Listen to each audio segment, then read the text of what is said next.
I don't care who you are. Everybody wants... I'm Elvis Presley. Ladies and gentlemen, we have a big show with Elvis Presley headlining tonight.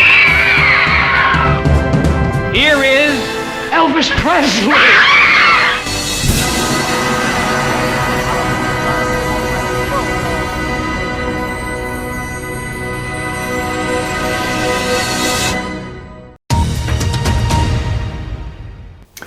Dear viewers, as a news reporter I am always dependent on the news that comes available during the month.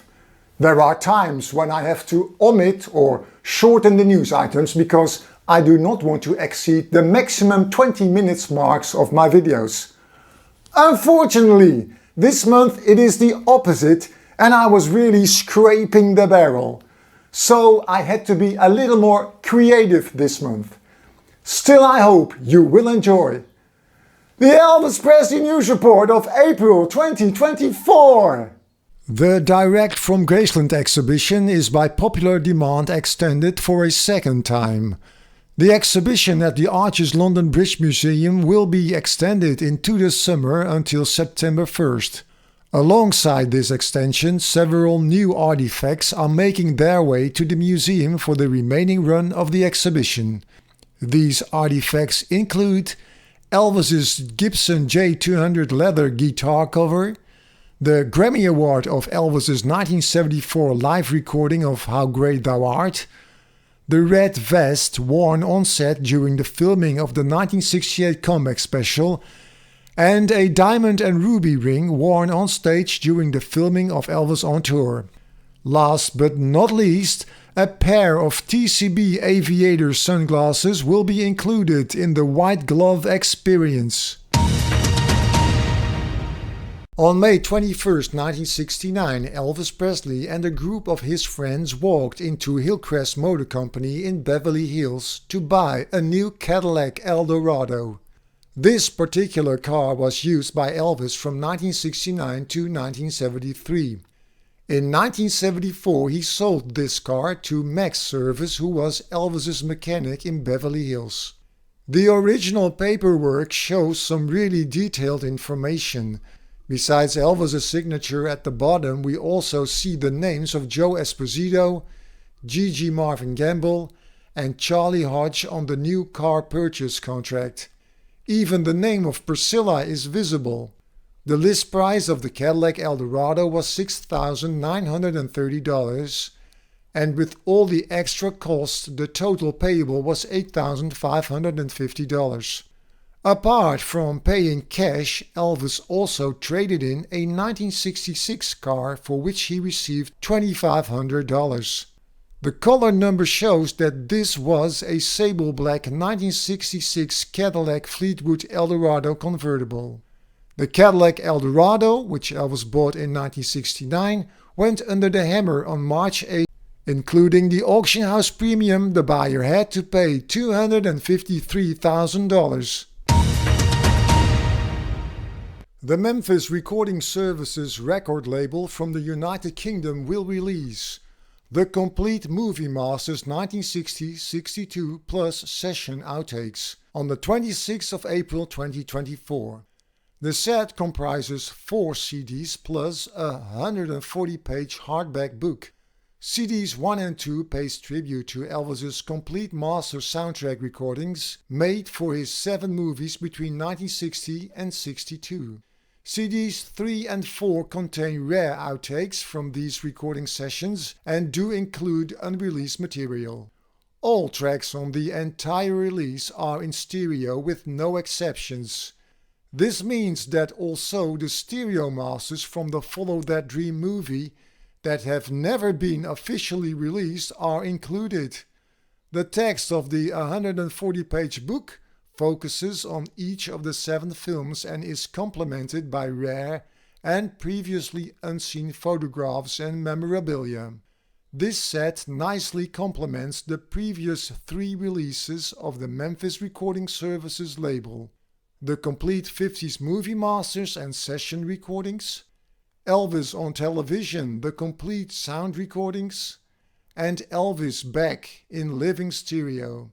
You can pre-order your copy from Amazon UK for a very favourable price of only £41 or $53 US.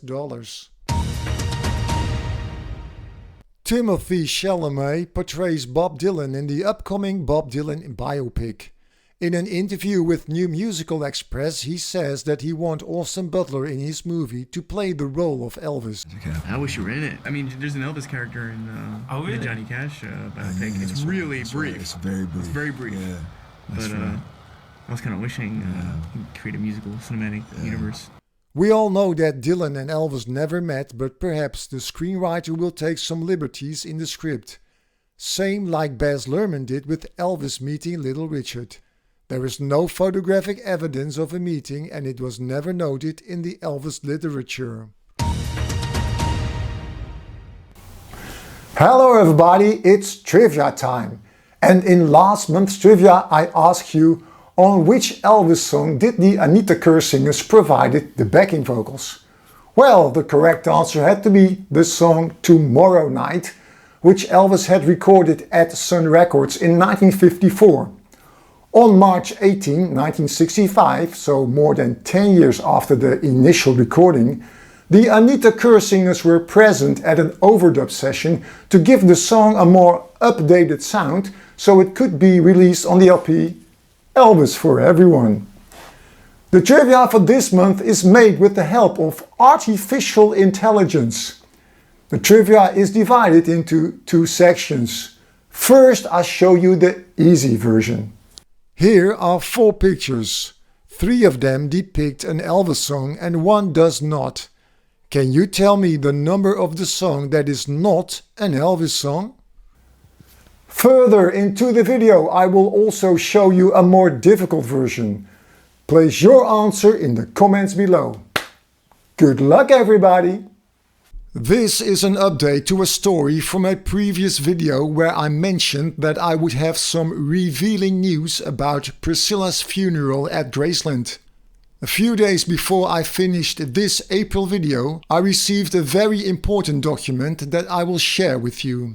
The reason I cannot show the decisive document yet is because it is an important part of an extensive story.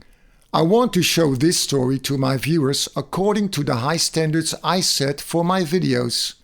So please be patient and give me some time to work on the video and come back next month. I don't say this very often, but it will be worth it. Elvis Week 2024 is from August 9 till 17. Here is the second and more difficult trivia question.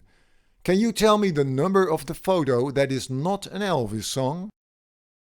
Dodie Marshall had a short acting career of only 3 years between 1964 and 1967.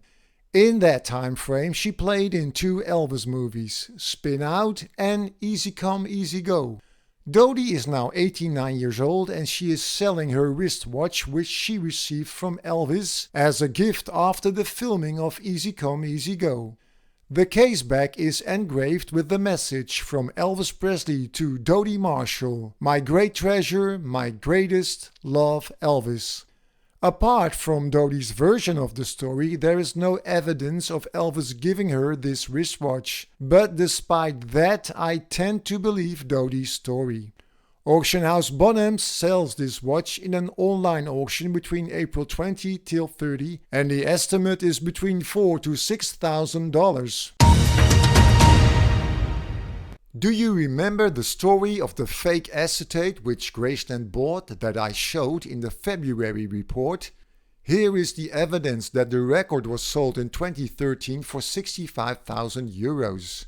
Graceland bought the disc 10 years after for $35,000, so that is pretty cheap if it was real, but it is a lot of wasted money on a fake. But look at what I found! Here is an acetate of Elvis's second release by Sun that I recently found on an auction site. It has the exact same label, the exact same WHBQ stamp, and the exact same typewriter was used. In the description there was no notification whether it is a 45 or a 78 RPM record. This acetate was sold for £3,750 British pounds. Including the 25 buyer's premium, the buyer had to pay approximately £4,700 British pounds. That is still a lot of money for in all probability a fake record, but a lot less than what Graceland paid for their copy. 2 months ago, the owner of the Good Rocking Tonight acetate showed his purchase on YouTube. I'm often asked if I have any Elvis Presley items. The answer is yes. Stick around and I will show you 3 of my favorites. Here goes. First, an original photograph of Elvis Presley and Sam Phillips, the man who discovered Elvis Presley with his rockabilly style. And here is an acetate disc, not a vinyl, but an acetate disc of Elvis Presley's second single, Good Rocking Tonight, 1954, with Scotty and Bill, from the radio station WHBQ Memphis that first played Elvis Presley. That is nearly impossible to find anything like that. And Sam Phillips had his Memphis recording service, which would become Sun Records. And here is an invoice where Elvis pays $8.25 to record at his studio on January 6, 1954. Hey Elvis fans, this is an extra trivia question, but did you also spot the mistake that he made when he showed the photo? This should be part of your basic Elvis knowledge. On May 26, Velvis Enterprises will release 400 copies of Yours, Elvis Presley, the definitive collection of Elvis Presley autographs Volume 1.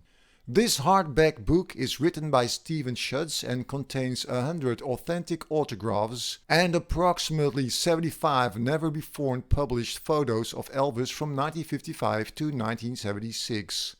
This book contains never-before told stories about Elvis and is also a meticulously detailed study guide on Elvis autographs in order to avoid forged signatures when collecting. All books are signed by the author and contain a piece of Elvis Presley memorabilia. This book does not come cheap. Including shipping, this book retails in the USA for $170 and the rest of the world pays $200. You can contact Stephen Schutz at rockologynashville@gmail.com. That was the news for this time. Check back next month if you want to keep up with all the latest Elvis news. Until then, have a happy Elvis Presley day. You have a happy, you have a happy, have a happy.